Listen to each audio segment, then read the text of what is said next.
Listening to me, Manny Masih. Coming up very shortly then, a community group is bringing men together through sport, barbecues and the community. And it's sort of going back to the old connection where you could actually have a conversation with the people face to face rather than texting each other. Now we want less scrolling, more socialising. That's the idea behind a group in Gloucester, bringing men together in real life.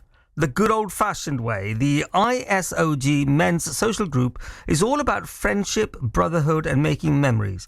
Whether that's on the cricket pitch, around a barbecue, out on a bike or a hike, or giving back through community projects, because life really is better when it's shared.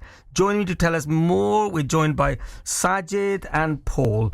Paul both from the Islamic Society of Gloucester. Well, Paul and Sajid, welcome to the programme. Good evening. Thank you very much. So tell me about this idea then. How did this idea come about? So, we're part of the Islamic Society in Gloucester. We're based in Barton Street over in Gloucester. So the whole aim of it is like, we're so busy in our lives, all men, work, home, family, life and all that sort of stuff. We don't really get a chance to properly connect with the wider community as well. And the other thing we notice as well, because as Muslims, we pray 5 times a day in the mosque as well, we see all the people there. It's just like, you just see them for the prayers and all that. Although it's like, you know them, but you don't know them, if that makes sense. Yeah. So you just like see them for prayers, hi, bye, etc. and just finish as well. So what we decided to do is just take it one further level. Because like I said, we're seeing these people every day on a day-to-day basis, so we don't really know much about them.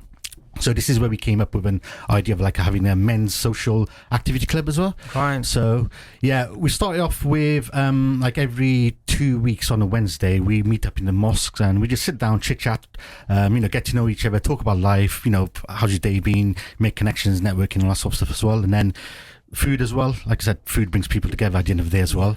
And then we play like stuff like table tennis and it's just general chit chat really in the evening as well. After we wind down from hard day's work as well, it's just a chance to connect with other people in the community as well. Yeah. So Paul, what about people from other religions? Can they come as well, or is it just mainly for the Muslim men? Yeah, so our attitude at ISOG is it's open for everybody. So it's a community centre for everybody. So anybody that wants to come along, more than welcome. Bring yourself along, bring your friends along. Yeah. Get to know the whole community. This is what we're about. We're not about just for certain people, certain groups. Everyone, come on, bring your friends, bring your family, whatever, bring everybody along. And it's men only though? Is there a particular reason for that? This specific event is for men only because we tend to have men organising our activities and the women have their own sort of they organise their own sort of things. They have their own social groups, they have their own community events. We sort of work together in a sense, but then we are separate and they do their own thing. And we sort of work together in the middle when it needs to be done that way. I suppose, Sajid, it's a bit like the old working men's club. These out in Britain, men can talk about their issues, which women may not be interested in. You could be talking about the stresses and strains of work, or stresses and strain of life generally, which men don't often talk about. Yeah, that's right, basically, because what we found, there's nothing like this specifically in Gloucester, which we found as well. This was an idea just to get all the community together as well. And like I said, we're on our phones all the time, so texting, WhatsApping, Facebook, and all sorts of stuff as well. So we're trying to kind of break that taboo of just like staying on phones. And at the end of the day, speaking to someone face to face is much better than you feel that connection between your brothers, basically. So Paul, tell me, are you having sort of like special guest speakers or anything like that? Maybe I'm sort of thinking about, we've been talking about domestic abuse.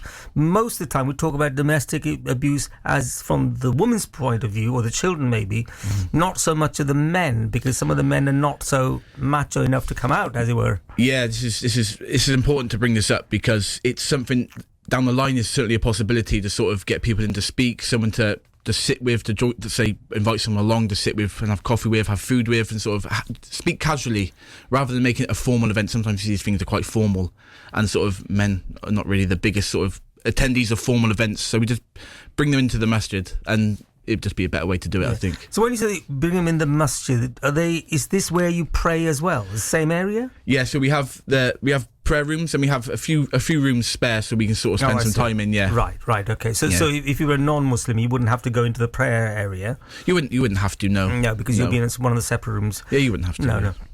And so how long is the meeting usually then, Sajid? Well, Wednesdays, normally a couple of hours. We start like at 7 o'clock in the evening and we go off until like a couple of hours. Right, okay. But then also what we've introduced is like cricket as well on a Sunday afternoon over at Gloucester Park as well. Right. So again, it's open to everyone as well. And like I said, playing sports together as well, it kind of brings that brotherhood together as well. So for cricket, which is quite common mainly amongst the community. When anybody brings up cricket, I always have to ask them who they support, whether it's England or India. So where's your family originally from? Mauritius originally. Oh, yeah. hang on then, hang on. When we have the World Cup or whenever they come for the Test matches, you're not supporting India or England, are you? Yeah. You're from Mauritius. No, who would you support though? I'm not a big follower of cricket, to be honest with you. Right. I do like watching the kind of England-Pakistan, England-India games, India-Pakistan games, really. I think those are the only three teams I tend to follow as well. There's a lot of Indians in Mauritius, though, aren't there? Yeah, because the British took them over there to work and do all sorts of things. But Paul, what about you? I presume you support England. Yeah, I've followed England for a while now, since I was a kid, really. Yeah. So your background is English. You're white English. Yep. But you became a Muslim, a revert, they call it. Yes. So tell me about how did that happen? So it's about I always get asked this question. I'm always really confused about how long it was. It's about 5.5-ish years ago. And it's just a decision I came to when looking into religion.